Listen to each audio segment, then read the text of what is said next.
Gold, trusted gold buyers. మీరు తాకట్టు పెట్టిన బంగారాన్ని విడిపించి ఈ రోజు ఉన్న మార్కెట్ ధరకు కొనబడను.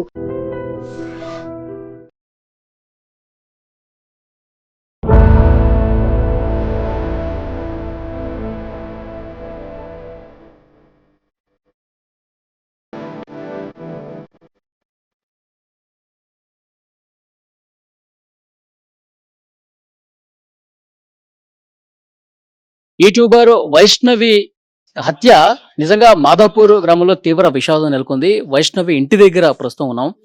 ఆ రోజు చాలా బాగా కనిపించారు ఇద్దరు. కానీ ఆ దుర్మార్గుడు ఇంత దారుణంగా ఒక రాక్షసులాగా బిహేవ్ చేసి మా అమ్మాయిని చంపేశాడని చెప్పి ఇక్కడ ఉన్నటువంటి తల్లిదండ్రులు, అన్నలు, బంధువులు అందరూ కూడా చెప్తున్నారు. ఒకసారి ఇంటి లోపలికి వెళదాం. అక్కడ ఒక్కసారి క్లియర్గా మీకు ఒక్కసారి మళ్ళీ వివరించే ప్రయత్నం చేస్తాను. చూడండి, ఇది వైష్ణవి, అలాగే వైష్ణవి భర్త హరిబాబు ఈ ఇంట్లోనే ఉన్నారు. ఇక్కడ మీరు చూడొచ్చు, ఈ రూమ్ లో ఉన్నారు.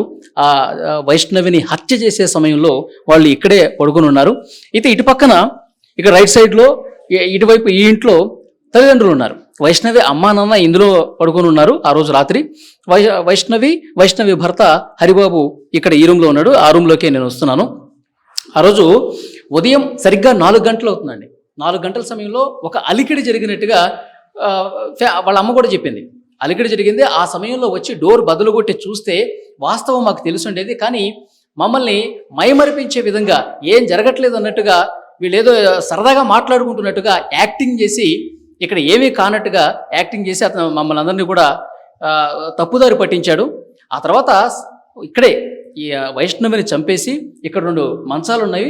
ఆ 2 మంచాలకేసి తల బాగా కొట్టేసి ఆ తర్వాత ఒక కత్తి తీసుకొని ఆమె చేతుల మీద నుదుటి భాగంలో కత్తిపోట్లు బాగా కత్తితో పొడిచి చంపేశాడు. తర్వాత ఇక్కడ మంచం ఉంటే ఆ మంచం కింద కూడా ఆ వైష్ణవి మృతదేహాన్ని ఆ మంచం కింద పడేసి ఏమీ ఎరగనట్టుగా వెళ్ళిపోయాడు. ఇక్కడ పోలీసులు వచ్చారు.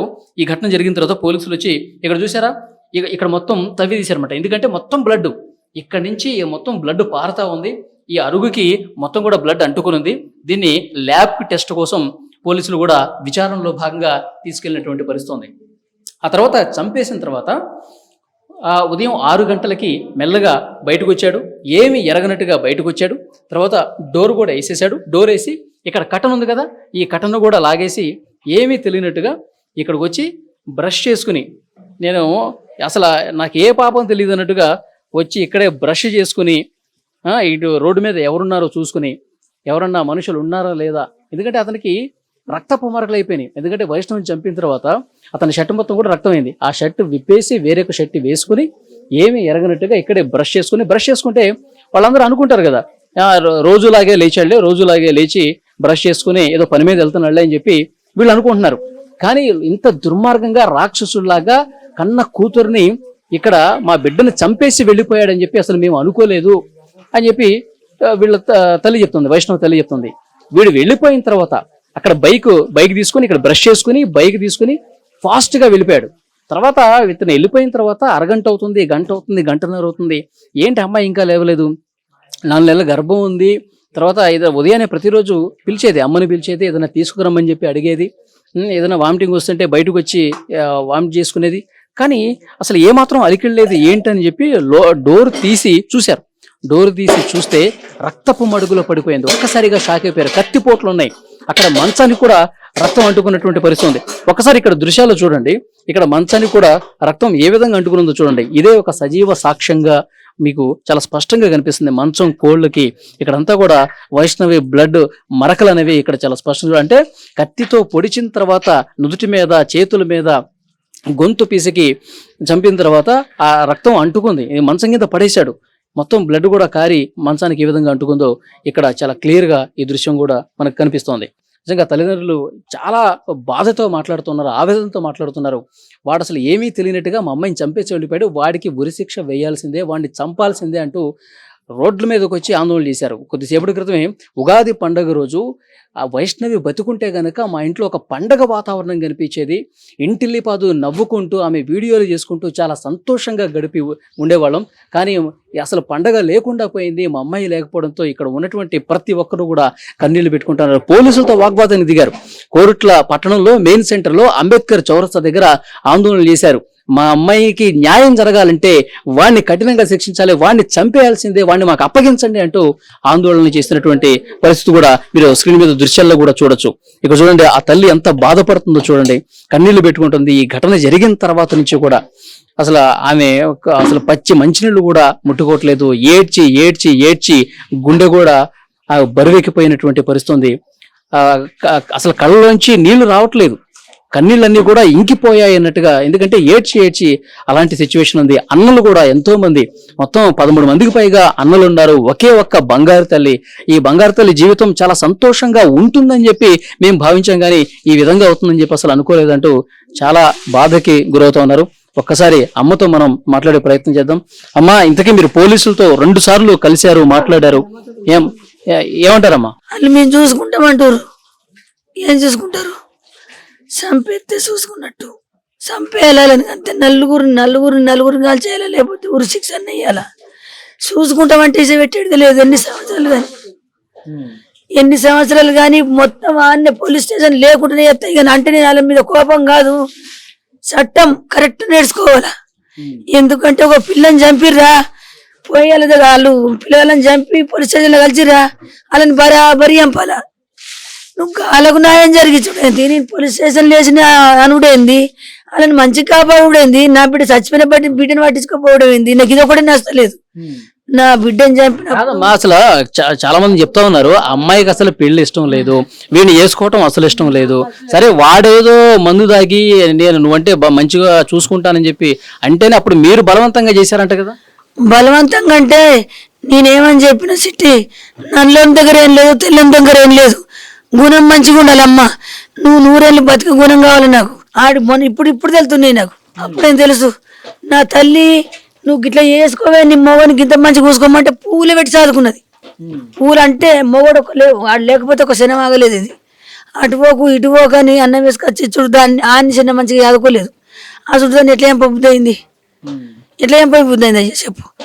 ఇప్పుడు ఏమన్నా ఉంటే వెళ్ళిపో, నా బిడ్డకు మొగలు లేకున్నా సరే. నువ్వు ఎవరైనా నేను ఎత్తుకొని పోతే నా బిడ్డ నాకు మిగిలిపోవు కదా. సంపద గొడవలు జరుగుతున్నాయంట కదా కొన్ని రోజుల నుంచి. ఎట్లా జరుగుతున్నాయి గొడవలు? పిల్లమల గొడవలు ఏం లేవు. తల్లి దాని కొడుకులు 3 కలిసి దాన్ని చంపుతావా చంపవా? నీకు ఇవ్వదాకా చెప్పిందా? మొత్తం అంటే సర్కారు దవాఖానలో మొత్తం వెళ్తుంది, గవర్నమెంట్ దవాఖాన. అది నీ బిడ్డను చంపుతాను రెడ్డి మీద ఉన్నారు, మేము చెప్పొద్దని సపోర్ట్ అంటున్నాం. దానికి పిల్లని ఎట్లా ఇచ్చారని మమ్మల్ని తిట్టిన వాళ్ళు లేరు. ఇప్పుడు ఫోన్ లో ఒక ఆడియో బయటకు వచ్చింది, ఏదో ఉంగరం గురించి కొట్లాడుతున్నారు. ఉంగరం ఎట్లా? నీకు ఇంత ముందు చెప్పలేనా? 10 లక్షలు ఇచ్చిన పైసలు ఇవ్వు, నా ఇల్లు నాకు ఇవ్వు, తిరువనంతపురంలోకి ఇల్లు వంచి ఇచ్చినావు, నాకు ఇల్లు వంచి ఇవ్వలేవు, నా పిల్లం నేను చిల్లు ఉంటామంటే అదేం ప్లాన్ చేసింది గుర్తేనా? పిల్లని తోలుకొని రాపోన్నది. తోలకపోయినాక ఆయన అత్తమ్మ మరి సామానంత తీసానులే పెట్టి మీ రూములు ఉంటామన్నది. సరే అన్నది. కిచెన్లోకి పోయింది, కారం పొట్టు పట్టుకొచ్చి చిన్న బిడ్డ ముఖం కొట్టింది. అంగబెట్టి తల్లి కొడుకు ఏం కొట్టిన బిడ్డని. అప్పుడు మీరు పోలేదా? మా అమ్మాయిని ఇంత దారుణంగా ఎందుకు కొట్టారు, కళ్ళలో ఎందుకు కారం కొట్టారని చెప్పి మీరు పోయి గొడవ చేయలేదా? ఎందుకు చూడు చెప్తా సార్ నేను. అయితే వాళ్ళిద్దరు వేరు, నాకు తెలియదు కదా మ్యాటరు. ఇంటికి వచ్చినాక మా పెద్ద అక్కని పట్టుకున్నది. అమ్మ నా కళ్ళలో కారం పెట్టి కొట్టిందమ్మా, పెద్ద మమ్మీ కళ్ళలో కారం పెట్టి కొట్టిందంటే నేను చూసామన్న బిడ్డ చేసుకున్న కంచెలు చంపుతున్నారు వాళ్ళు. నేను చంపనియ్యా, నేను ఆడుకోని వయసు అది పెట్టిగా నా బిడ్డ కళ్ళలో కారం పోసి కొట్టిందంట మీ అమ్మ. నేను ఈ 100 మందిని పట్టుకొని పోతా, పంచది పెడతా అంటే నా తల్లి మీద పంచది పెట్టకు, నీ కాలు మొక్కుతా, నేను మళ్ళీ సరి కొట్ల కోను. నేను ఈయన బత్త నచ్చిన ఈయన బత్త నీ బిడ్డను పట్టుకొని. తెలుసో తెలకపోయినా మా అమ్మ ఇస్తుంది కావచ్చు అని అడుగుతాను పోయినా, ఇట్లా కొడుతుందని నాకు తెలియదు. 10 మందిలో బదనం చేయకు, నాకు 50,000 లక్ష రూపాయలు అడగట్టాలంటే నా దగ్గర లేవత్తమ్మ. మనకు లేని పరిస్థితి, నేను లేని పరిస్థితులు ఉన్నా సార్. ఇదొకటి నా దగ్గర రూపాయి లేని పరిస్థితులు ఉన్నా, మొత్తం బాగులే. 20 లక్షలు తీసుకురా, 20 లక్షలు తీసుకొస్తేనే నువ్వు ఇంటికి రా అన్నదంట వాళ్ళు. 20 లక్షలు తీసుకొని రా, నా ఇంట్లో నువ్వు ఉండాలంటే 4 ఎకరాల పొలం ఉండాలా, నీకు 1 కోటి రూపాయల ఆస్తి ఉండాలా. నిజామాబాద్లో నీ పిల్లని మాట్లాడిన 4 ఎకరాల పొలం ఇస్తున్నది, 20 లక్షలు ఇస్తున్నది. ఆ పైసలు ఇస్తే మీ చచ్చిపోయేదాకా బతాం. రీకం లేదు సారు, రోజు తిట్టుడే, రోజు 12 ఒకటేగా 100 సార్లు 8 నెలల గంజలు మాకు తిట్టని రోజు లేదు. అట్లా ఎవసే నేను దోలేం పని పట్టిన చంపుతారు. అలా అన్నదమ్ములు ఏం చేశారు, నాకు ఫోన్ చేసిర్రు, నీ బిడ్డను చంపేస్తామని. ఫోన్ చేస్తే నేను నమ్మ పోకన్నా, అలా నా బిడ్డను కొట్టిపించినవా, తోలకపోయి నీ తల్లితో కొట్టిపించినవా అంటే అత్తమ్మ ఇప్పటి నుంచి లోనని కాలు మొక్కిండు, ఇప్పటి నుంచి పోను. వాళ్ళు చంపేస్తున్నారు పక్కనే, వాళ్ళు చంప ఇప్పుడు ఇంకొంచెం ఉంటే నా పెళ్ళని నన్ను ఎంపూరు నిన్ను నటిస్తుండు, కొంచెం అయితే ఎంపూరు నేను మళ్ళీసారి పోను, నాన్నలు కూడా అన్నారు చంపుతాని, ఇక నేను మళ్ళీ పోను అన్నాడు. ఫిక్స్ అయిండు. 3 రోజులకు తల్లిగారింటికి అయ్యిండు. పోయి ఆడ కూర్చొని అమ్మ ఏం చేయాలా, అన్నలు ఏం చేయాలా అంటే, అరే నిజామాబాద్ పిల్లని మేము మాట్లాడినాం, నిజామాబాద్ పిల్లని మాట్లాడినావు, నీకు 1 కోటి రూపాయలు ఆస్తి వస్తుంది, నువ్వు కట్టెన్ చేసినా చేయకుండా కానీ చచ్చేదాకా బతావు. దాన్ని ఎంపేసిరా, నాకు ఎమ్మెల్యే తెలుసు. అటు ఒక్క ఎమ్మెల్యే మాట మీదనే మనం బెయిల్ మీదనే బయటకు వస్తాం, మనకు కేసు లేదు, మనకు ఏమో శిక్షలు ఉంటాయి, మనం చంపరు.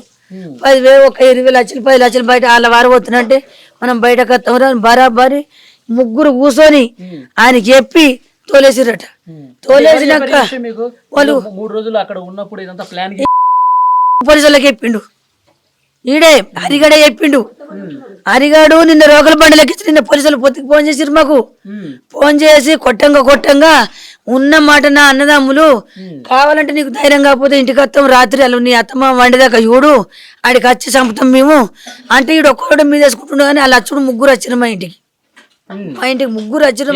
అమ్మాయిని చంపేటప్పుడు 3 వచ్చిర్రు. ఇగో సౌండ్ వినబడ్డది, వీళ్ళు చూసిరు ఇంటి ముంగటోళ్ళు. ఆయన పదే చెప్తుండు, నీ ఇంటికి మంది వచ్చిర్రు, నీ ఇంటికి మంది వచ్చిర్రు అంటే కుక్కలు వచ్చినాయి, మమ్మల్ని దొంగలు బింగలు వచ్చి ఓడగొడతారు. నా బిడ్డ ఈ రోకల లొల్లి. మీరు పక్కనే ఉన్నారు కదా, మా పక్క రూమ్ లోనే పడుకుని ఉన్నారు కదా మీరు. పక్కనే వన్నాం, తలుపు కూడా పెట్టుకోలేం, పక్కనే వన్నాం. పక్కన నాకు బగ్గరోలే ఆరోగ్యం మంచిగా ఉంటుంది. నా మోని కళ్ళు కనిపించాయి.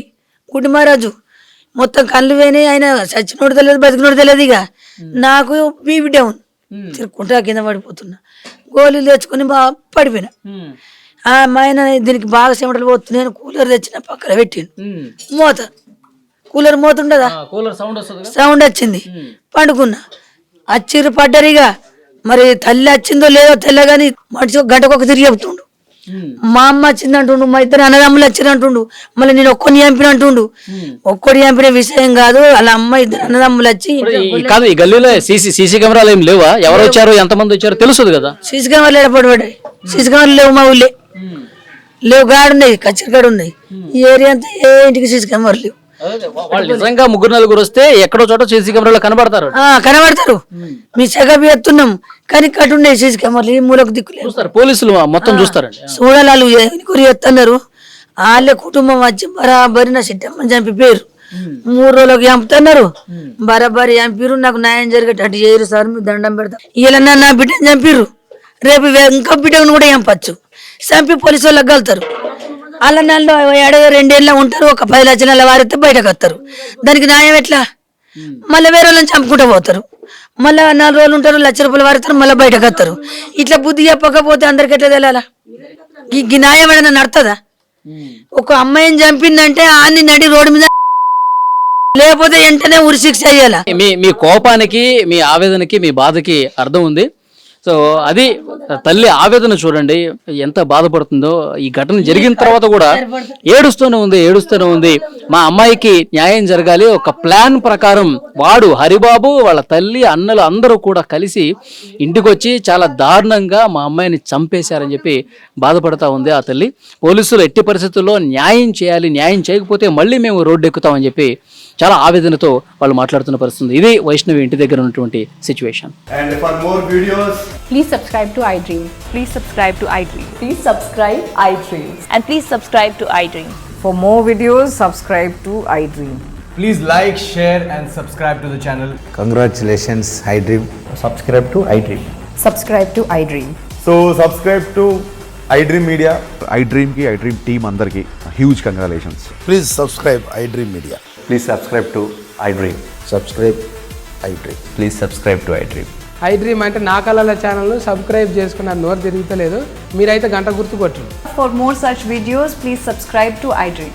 Subscribe to iDream. Please subscribe to iDream. Please subscribe iDream Media. Please do subscribe to iDream. Please subscribe to iDream Media. For best entertainment and information, please subscribe iDream. And don't forget to subscribe to iDream.